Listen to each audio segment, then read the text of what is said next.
Welcome to the 2022-23 Texas Tech Hoops Season Preview, brought to you by Red Raider Outfitter, the fans' favorite since 1975. I'm Jared Johnson. I'm joined by the Mighty Joe Yeager. Well, Mighty Joe, we're getting to our favorite time of the year. Football season's in full swing. Basketball's coming on. To me, man, that's Christmas, and I know you feel the same way. Yeah, absolutely. Bring it on. Bring it on. Yeah. Well, I guess just give us your overall view of the team. Maybe perhaps a couple of strengths and a couple of things that you're concerned about going into the season for Texas Tech. Yeah, well, the strengths. I mean, one of them obviously is very obvious, and that's defense. With Texas Tech and Mark Adams, you can take that to the bank.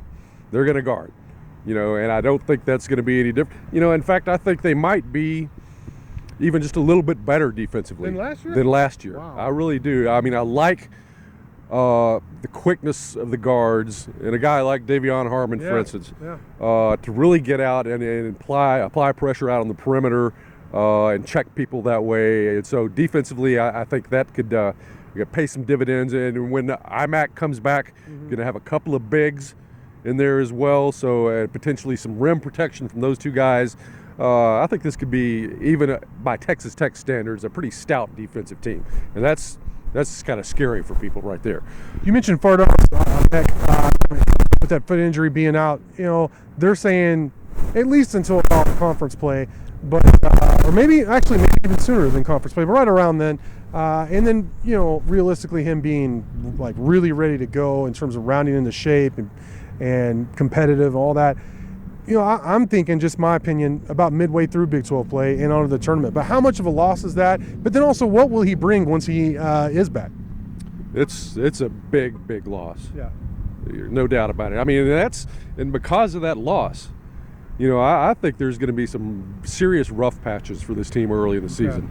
And prepare yourself for it right now, and don't try not to jump off the bridge or anything like that. But like the Maui Invitational is not going to be any picnic without IMAC in there.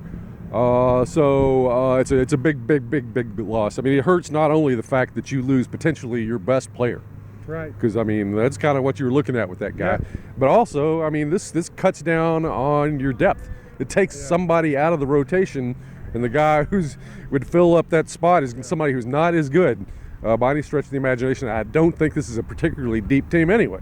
Yeah.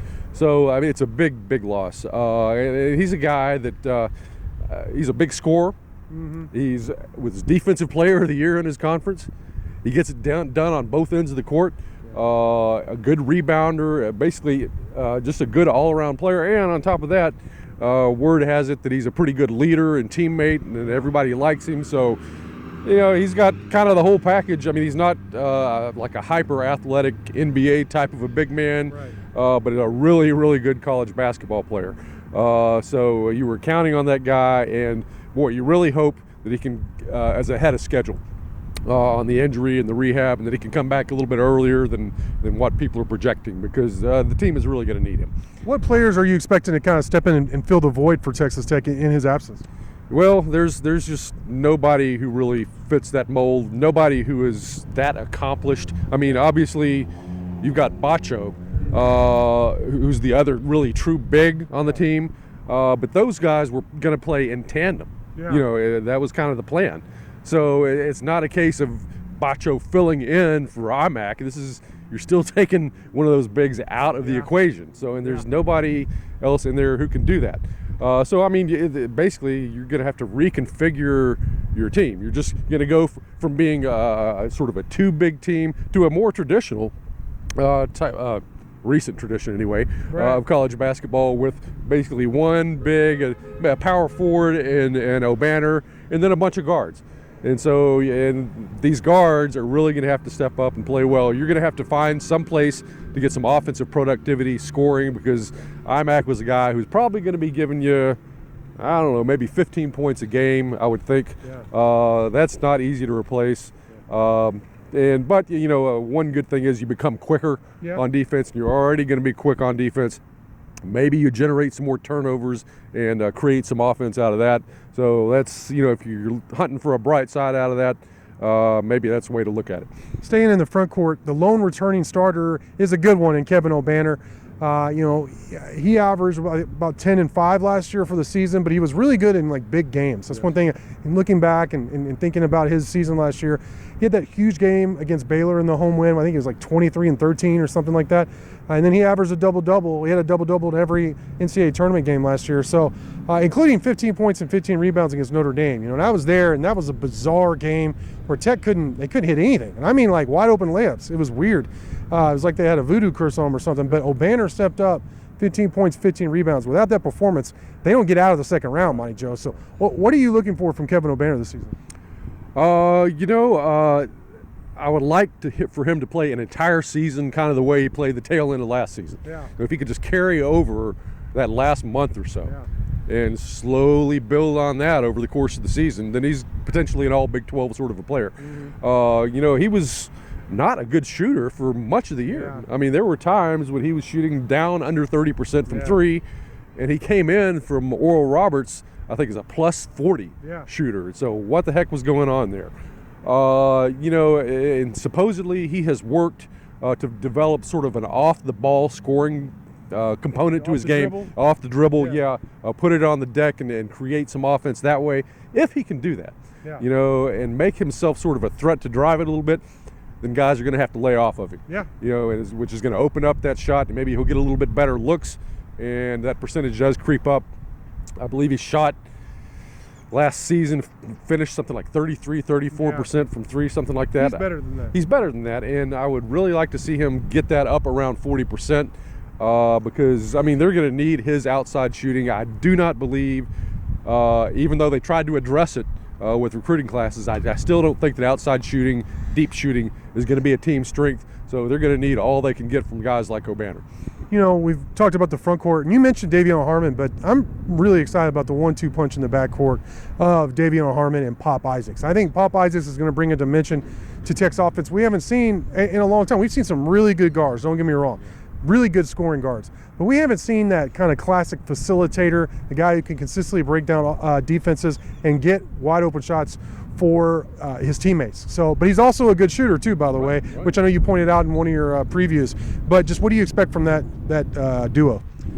Yeah, this could be maybe the quickest set of guards. Mm-hmm. I mean, if you want to consider them the true guards and look at Jalen Tyson as more of kind of a hybrid, wing swingman sort of a guy.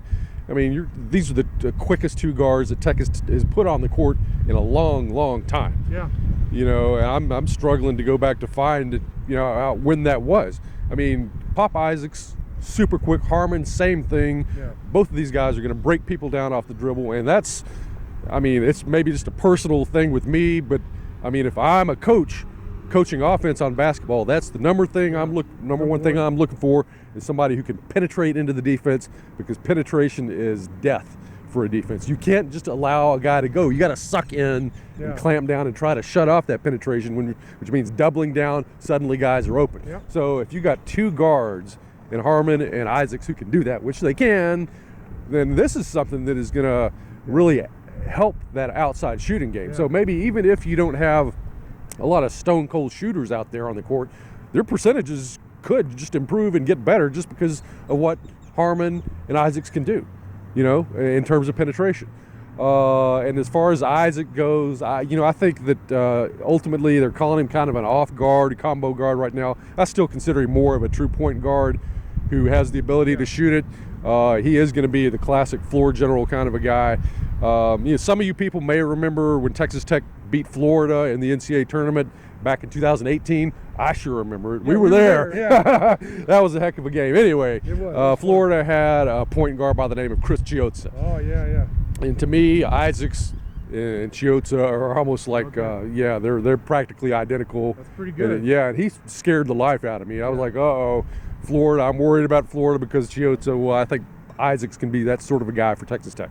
Let's talk about some of the kind of guard wing combos you have, like Elijah Fisher, former Consisten's 5-star recruit, young. He reclassified. He should be a senior in high school this year, but so he reclassified. He's here on campus, 6'6" kind of wing.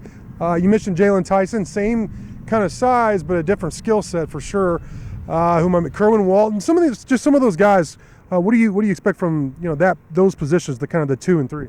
Yeah, I think Tyson's going to be the guy who's going to get the bulk of the minutes there. Yeah. A really talented overall player. I mean, in terms of just raw talent, I'm not sure there's anybody on the roster who's better than Tyson. Wow. And that includes Fisher, who's we know about his reputation coming in. And so a guy, I believe Tyson is going to be really effective on the fast break. I believe he get out on the court, run the court well. He's also a guy that you're going to count on to do some shooting for you. Oh, yeah. We'll just have to see how that plays out. But I think at least he's going to be competent, and you're going to have to guard him out there. I think he's a guy who is, because of his youthfulness and inexperience, he's going to be up and down a little bit. I don't think you're going to be able to just rely on him to produce big for you game in and game out. But he's going to have some big games, and he's going to have some games where he kind of disappears. What I expect from him. But I mean, you can bring in a guy like Fisher, who's going to soak up some of those minutes as well. Yep. And he's, I get the feeling that, he's a little bit raw at this point, but however, can you have just a kid who's also a junkyard dog for you? Yeah, right. Because he's the youngest guy on the roster, but he's going to be a tough guy, I believe, a nitty-gritty guy who's going to add a lot of intangibles for you, just going to go in there and battle and play hard, night in, night out. I think he's probably, because of his effort and whatnot, he's going to be a very good defensive player. He's going to contribute on that end of the court. And, the talent is there. And over the course of the year, you'll just see him improve and make larger contributions in more aspects of the game. And, by the NCAA tournament time, I figure he'll be something of a force. Yeah. And then, fair or not, Mighty Joe, my expectations for this program at this point where it's at are to compete, be in the top half or top third of the Big 12, and go to the Sweet 16 every year. I realize that might be unfair, those expectations, but I really believe that's where this program is now. What are your expectations for this team this season? Yeah, about that,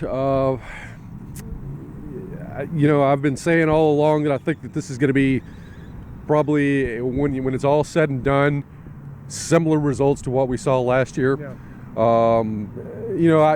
Without IMAC in there, Tech's roster is not as good as, let's say, Baylor and Texas. It's just not. They have more guys than Tech does. Yeah, Kansas always, of course. So I mean, but when does IMAC come back? How much does he contribute? I mean, how quickly does he get it rolling quickly enough that Tech not only makes the NCAA tournament, but at least they have a seed where they're not a double-digit seed and likely to possibly get knocked out in the first round or something like that. You want to get him back quickly enough so that you can get a reasonably good seed and have a shot to make a little bit of a run in the NCAA tournament. If you can do that, then again, I think this is a very successful year. It's going to be an interesting team to watch. It's going to be different from last year's team in a lot of respects. Quicker, not as long, hopefully more efficient, better passing team, maybe better defensively. We'll see how they do on the glass. That could be a little bit of a problem. I'm not sure it's a better shooting team at this point, but that remains to be seen as well. Well, Mighty Joe, it all gets started in a couple days. Texas Tech tips off the season November 7th at the USA. Thank you for watching, and until next time.